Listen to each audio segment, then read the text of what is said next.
Après la fête de la Sainte Trinité que nous avons commémorée dimanche dernier, l'Église nous demande aujourd'hui de fêter le très saint sacrement, le corps et le sang du Seigneur.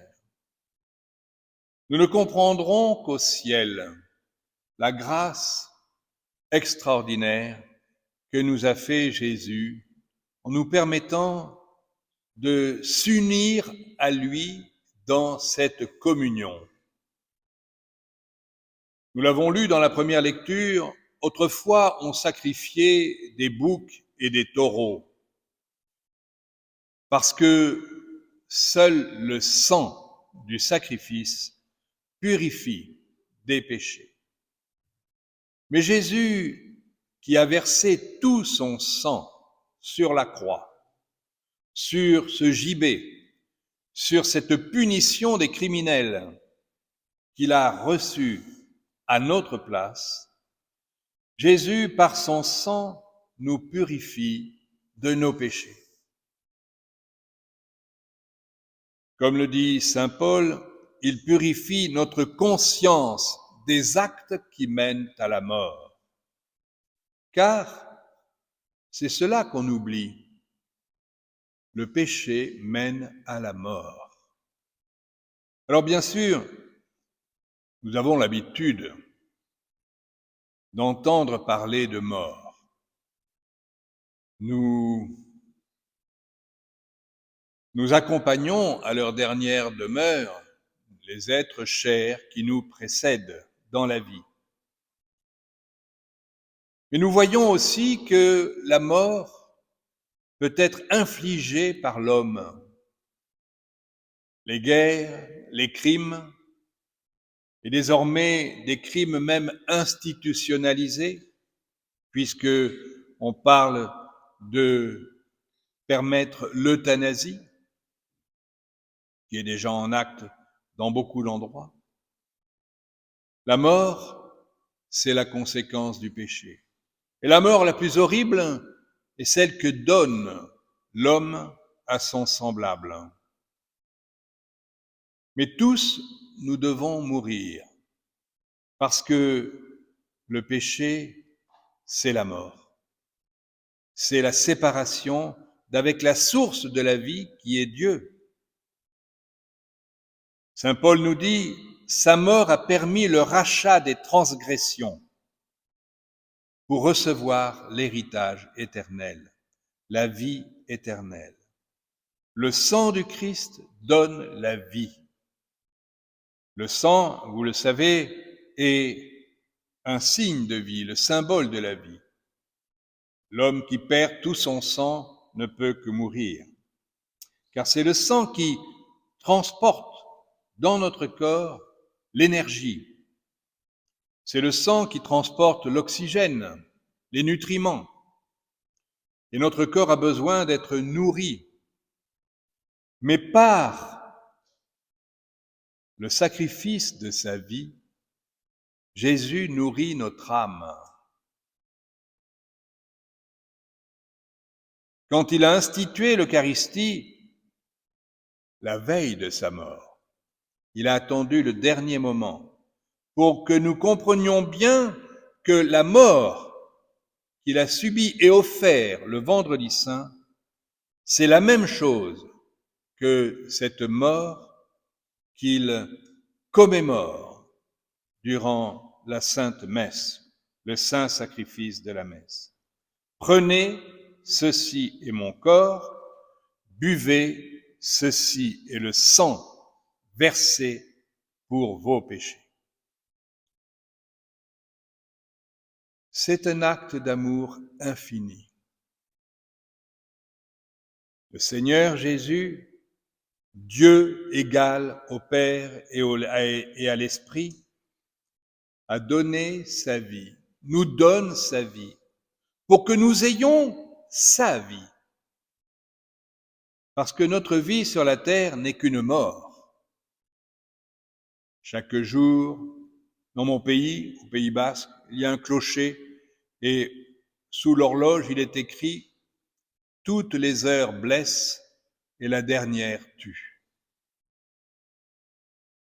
Si nous pensons à toutes les souffrances qu'il y a sur la terre, si nous pensons à toutes les difficultés, les contradictions, si nous pensons à toutes les maladies et à tous nos morts, eh bien, nous comprenons que notre réalité sur la terre est dramatique.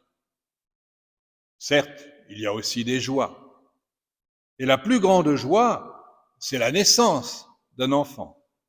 Et même cela, désormais, n'est plus une joie pour les hommes, puisque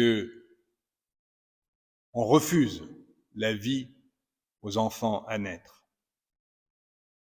Mais il y a aussi d'autres joies, comme le baptême, qui est l'entrée dans la vie éternelle, qui est la promesse de la félicité, du bonheur éternel. Il y a le mariage, il y a tous les sacrements qui sont une joie. Mais l'homme a l'habitude de fêter autour d'une table pour un repas, parce que la nourriture et la boisson sont une manière de manifester la fête. Eh bien, Jésus l'a fait lui aussi. Il a voulu, au cours d'un repas, se donner à nous pour que nous vivions de lui. Car, je le dis car je vieillis et je me répète, quand on est vieux, on se répète.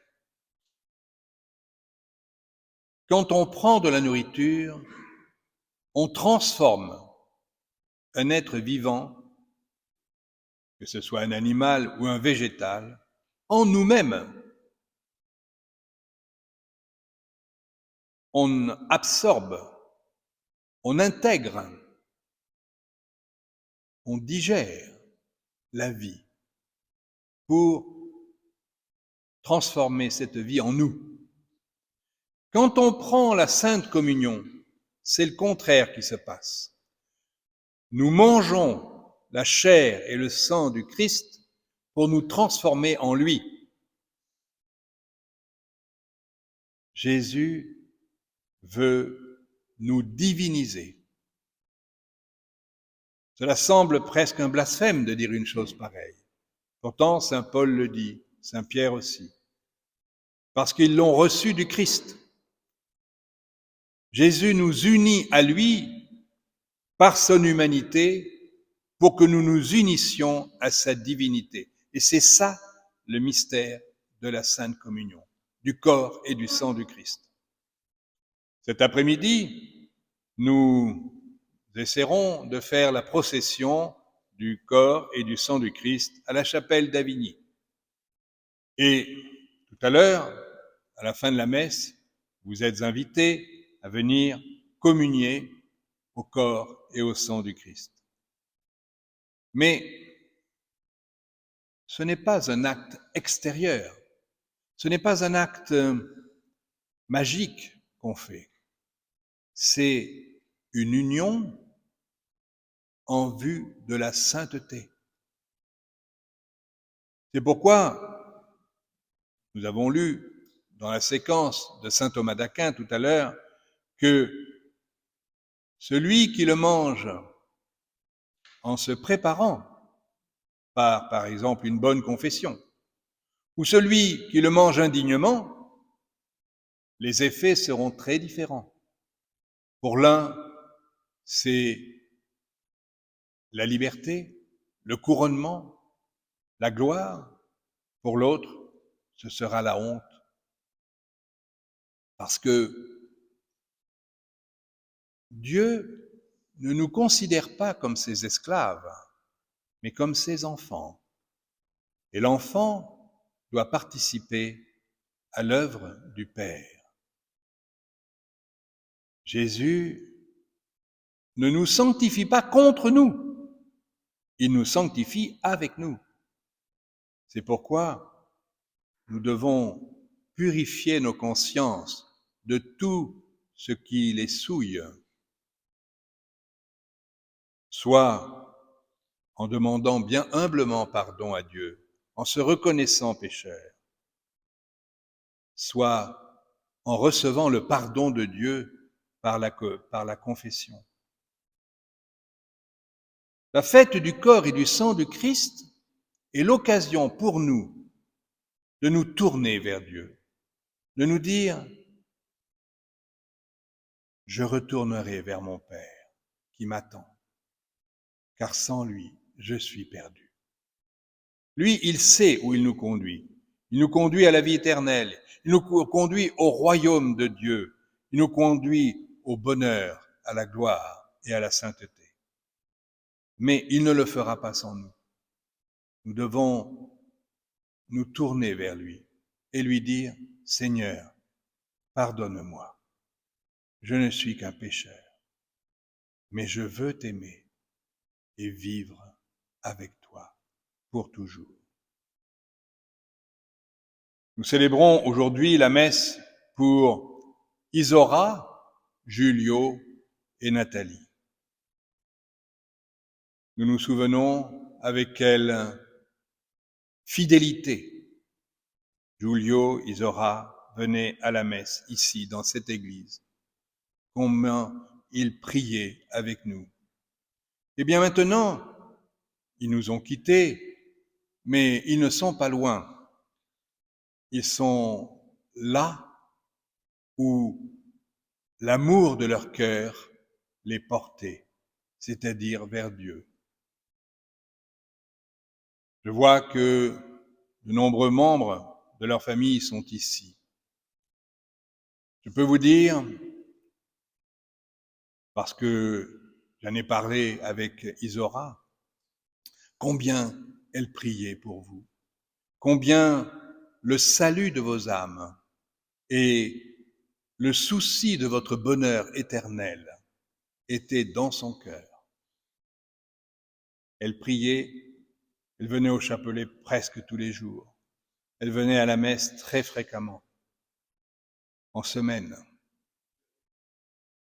parce que son espérance était dans cette vie éternelle que le Christ nous donne par son corps et par son sang. Que de fois elle a reçu la communion en pensant à vous, en l'offrant pour vous.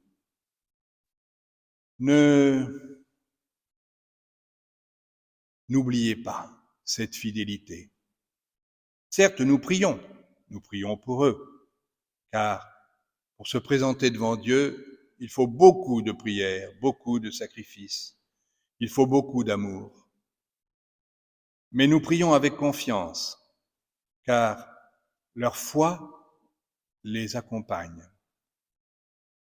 Et leur foi, ils vous la donnent, ils vous la transmettent, parce qu'ils vous aiment.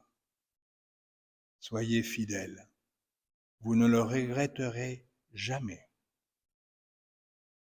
Prions de tout notre cœur pour Isora, Julio et Nathalie.